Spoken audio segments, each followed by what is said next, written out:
Hello, my name is Michelle Garlock, and I'm the owner of Masterpiece Painting.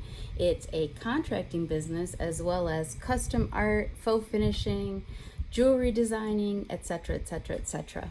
And I wanted to show you something today that I've been doing a lot of to increase my imagination and be able to do things that are far more interesting than just what's in my brain. If I were to say I want to create a little creature, it usually ends up pretty boring unless I force myself to think outside the box. So I'm going to show you how I do that, and then if you're interested in some of my products that I have, I'll give you some information at the end of the video on where you find them. But this could be something that helps you out too. So let's get at it. So I have been trained as a traditional artist, so I'm going to show you first. This is one of my paintings that I finished just recently. This is a little fawn. I took a picture of it. My sister and I were out horseback riding, and she looked down and she said, "Michelle, look." And there it was, nestled in all this little greenery, and I took a picture of it and I knew I've got to paint that. So this one I painted with oils on stretched canvas. But that's not what we're going to talk about today, because this is closer to realism. What I want to talk about is forcing your imagination to kind of run wild. So I'm going to show you how I make my crumpled creatures, my crumpled paper inspired creatures. So what you're going to need to start with is just a piece of paper and a pen, or it can even be a pencil, but I find that pens work better because they don't smudge for this part. I just took a piece of printer paper and I ripped it in half. And now what I'm going to do is I'm going to crumple it up. And I'm not going to crumple it really tightly. I'm going to crumple it so that it's not really smushed up, but I want quite a few crumples. Then I'm going to straighten it out a little bit here, and you can still see those crumples.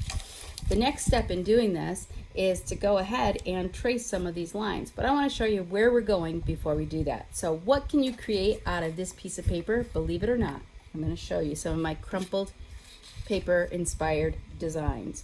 So I have here, I'll get it close up here.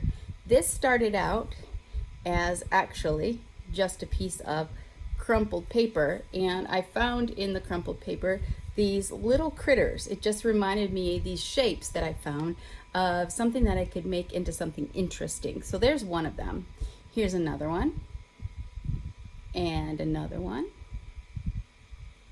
and I like that little guy, and this little crazy blue guy, and this little dog right here. So that's just a few of the many things that I found over the last couple years in crumpled paper.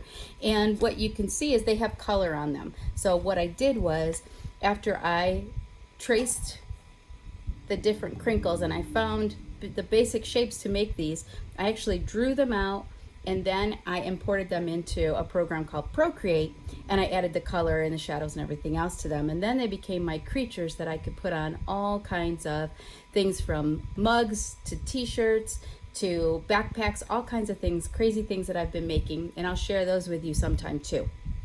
But let's get back to it. So, crumpled piece of paper. I'm gonna zoom out a little bit here. Okay. So now what I'm going to do is I'm going to take and I'm going to look for not every single crinkle in here, but some of the major crinkles, and I'm just going to trace them. And I don't even have to be really careful. I am not thinking about what do they look like right now, if they make something. All I'm doing right now is just kind of going autopilot here, not really thinking about it, and I'm just tracing some of these basic shapes that I see. I don't want to make them too small. There are some that you can really make tiny, but I find that if they're really tiny, it starts to clutter up the page, and I don't want to do that. So I can trace as many as I want here, and I see a few more here. I see a little one there. Okay, and on we go. So I could keep doing this for a few minutes, but you guys got the idea. So I'm going to stop for a second, and then I'll join you back after I get them all traced. Okay, I'm back. So I traced all of the shapes that I wanted to capture on here that just kind of stuck out at me. There's more that I could have done, but I only need a few of them to get started, and this is plenty. So what I need now is I'm going to need a pencil and another piece of paper. It could be sketchbook paper, or it could just be, again, any kind of plain paper that you have around. And I also have a piece of tracing paper. This isn't absolutely necessary, but I like this because this way I can kind of isolate things and start to trace just certain shapes together. I'll show you about that, and then start to think about what critters I can find in here, begin to develop them on here, and then carry over onto my white paper to do a finished drawing before I add color. So here's where my brain goes crazy. Yours might too after a little while. Sorry about that.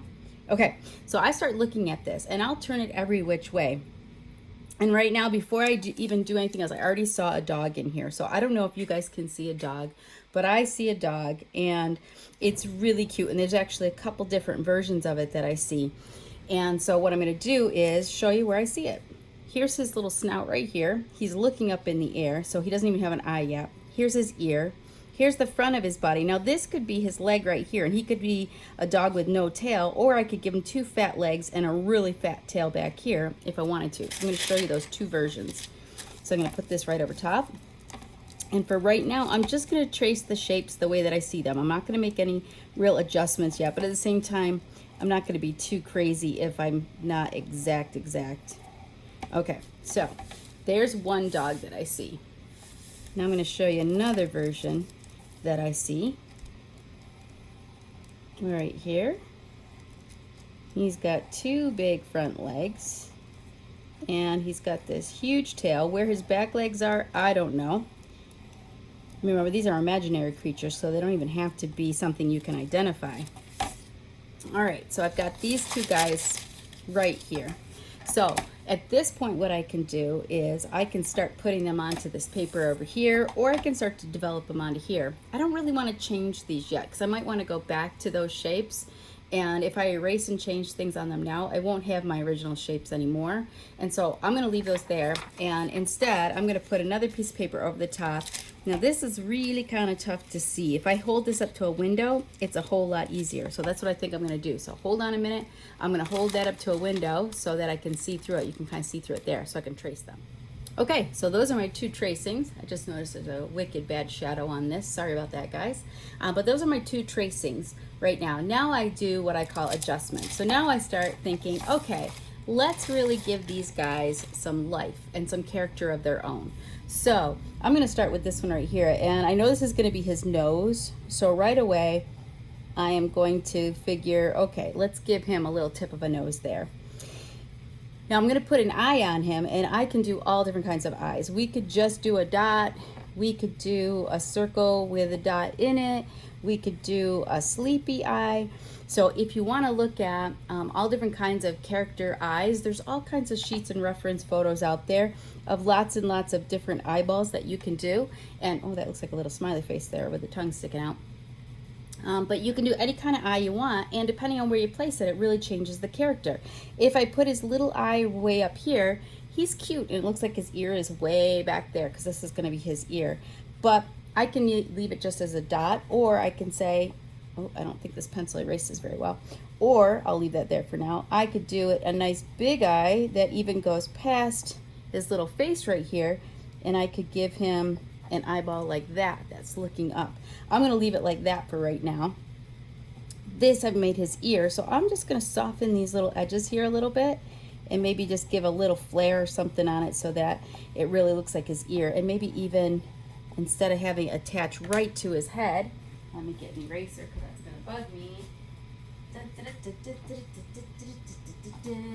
think this eraser will work. Okay. So I can make that ear so it doesn't look like it's totally attached to his head all the way around. It's just right there. Now I could give him a little mouth, and again, there's all different kinds of mouths. I could make it just a little tiny smile right there and give that a curve. Give him a little bottom lip right there if I wanted to. Or I could take that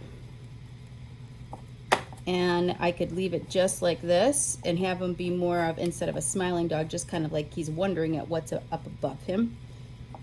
So kind of almost like a surprise look. I can even punch that out a little bit and give his nose more of a roundedness there if I liked. I kind of like it the way it was. So just like that. I think that's cute. Okay, so I have one little, I'm going to call it a foot right here, and I kind of like it because he's big and he's fat, and making characters is all about making exaggerations. So if he's short and he's fat and he's got a big ear and a big eye, having these little legs is really cute. So I have one leg here, and I could leave that, or I could say he's got another one here, and maybe he's got just this little guy right there, and he's kind of reaching up for something. I don't know what it is, but he's reaching up for something. So I'll kind of do that right there. Okay, now he doesn't have a tail yet, so I could add a tail, and it could be just a little kind of a blunt tail right here. Kind of cute, and it also kind of matches his little nose right there, which I kind of like. I could leave it with no back leg, or I could just put a little tiny back leg right there, which is the same shape as what I've already been doing right there. Now I've got a really cute character to start with, and I can take him and I can round out things or just leave him just the way he is. I could give him polka dots. Okay. I could give him a collar if I wanted to. I could really start to make him look like, and let's give him a little dog tag too. Could give him his own little character here, his own little details that make him him.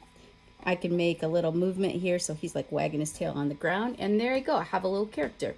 So that's where I start with, and then what I would do with this is I would import this into my Procreate, which is just a digital painting, and I would add shadows and I would add colors and I might add textures, but this is the place that I start, because let me tell you what happens if I just say I'm going to create for myself a dog character. Okay, so I already have in my mind what my dog character looks like, and it's really pretty boring. Even if I try to change it up, I usually am kind of stuck. So this is what my dog usually looks like if I go to draw a dog. Okay, so I might have a smile right here, a nose right here. I might have an ear like this. He's usually sitting down, so he's sitting here sort of, but not really. He's got his little leg like this. Okay, that's my usual dog right there. That is pretty boring. Even if I do like a little this and do his tongue right here. Okay, that's really pretty boring, especially when you look at this. This is much more of a character, but this is what has been kind of the pattern in my brain. So in order to, if you're not happy with the way that you're drawing things and they're not interesting enough for you, it's because you are drawing a really, really solid pattern that you have in your brain, and it's hard to break that unless you look at something else. It can be a photograph, it could be somebody else's artwork, or it can be crumpled paper. So that's what I have here. So that's what I want to show you guys today, and what I'd love to have you do is check out my Redbubble and see if I can get all this stuff on here. Let me grab it up and I'll give it to you. Okay, so here's my Redbubble shop. I was going to try to write it out for you, but as you can see on the address down here, it's quite long. So I'm just going to zoom in. If you want, oops, zoom in a little bit. You might have to zoom in and have you guys copy that down. If you want to go and check out my Redbubble shop, you're going to find everything from pins to t-shirts to stickers, pillows, all kinds of really cool stuff, and some of it has my original artwork on it based on photos from awesome photographers around the world, as well as my daughter Olivia, and some of them also feature my little creations here that came from crumpled paper, so check those out. And then in addition to that, I have my Etsy shop. So in my Etsy shop you can also find cool stuff, and I've included them on things even like sneakers and boots, and I just love these things. The print comes out really, really nice, and I think you'll love them. They will be very unique. Nobody else is going to have a pair like you, and check it out. Hope to see you there, and if you have any questions, you can even contact me through my Etsy shop. I'd love to hear from you. Thanks.